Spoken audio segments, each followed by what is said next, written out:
जय श्री हरि। हेलो दोस्तों, आपका स्वागत है हमारे चैनल भक्ति कथा संग्रह में। आज हम आपके सामने प्रस्तुत करने जा रहे हैं अजय एकादशी व्रत कथा, जो इस प्रकार है। कुंती पुत्र युधिष्ठिर कहने लगे कि हे भगवान, भाद्रपद कृष्ण एकादशी का क्या नाम है? व्रत करने की विधि तथा इसका महात्म्य कृपा करके कहिए। मधुसूदन कहने लगे कि इस एकादशी का नाम अजा है। यह सब प्रकार के समस्त पापों का नाश करने वाली है। जो मनुष्य इस दिन भगवान ऋषिकेश की पूजा करता है, उसको वैकुंठ की प्राप्ति अवश्य होती है। अब आप इसकी कथा सुनिए।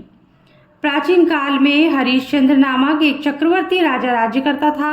उसने किसी कर्म के वशीभूत होकर अपना सारा राज्य व धन त्याग दिया, साथ ही अपनी स्त्री, पुत्र और स्वयं को बेच दिया।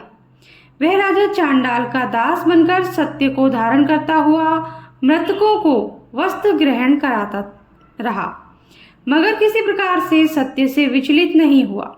कई बार राजा चिंता के समुद्र में डूबकर अपने मन में विचार करने लगता कि मैं कहाँ जाऊं, क्या करूं जिससे मेरा उद्धार हो।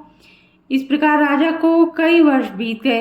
एक दिन राजा इसी चिंता में बैठा हुआ था कि गौतम ऋषि आ गए। राजा ने उन्हें देखकर प्रणाम किया और अपनी सारी दुख भरी कहानी कह सुनाई। ये बात सुनकर गौतम ऋषि कहने लगे कि राजन, तुम्हारे भाग्य से आज से 7 दिन बाद भाद्रपद कृष्ण पक्ष की अजा नाम की एकादशी आएगी। तुम विधि पूर्वक उसका व्रत करो।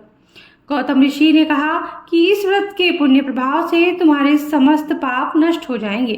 इस प्रकार राजा से कहकर गौतम ऋषि उसी समय अंतर्ध्यान हो गए। राजा ने उनके कथनानुसार एकादशी आने पर विधि पूर्वक व्रत व जागरण किया।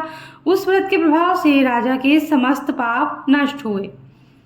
स्वर्ग से बाजे बजने लगे और पुष्पों की वर्षा होने लगी। उसने अपने मृतक पुत्र को जीवित और अपनी स्त्री को वस्त्र तथा आभूषणों से युक्त देखा। व्रत के प्रभाव से राजा को पुनः राज्य मिल गया। अंत में वह अपने परिवार सहित स्वर्ग को चला गया।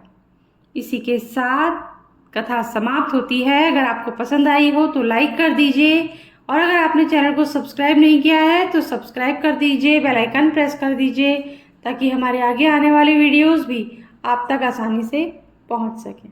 Thank you. जय श्री हरि।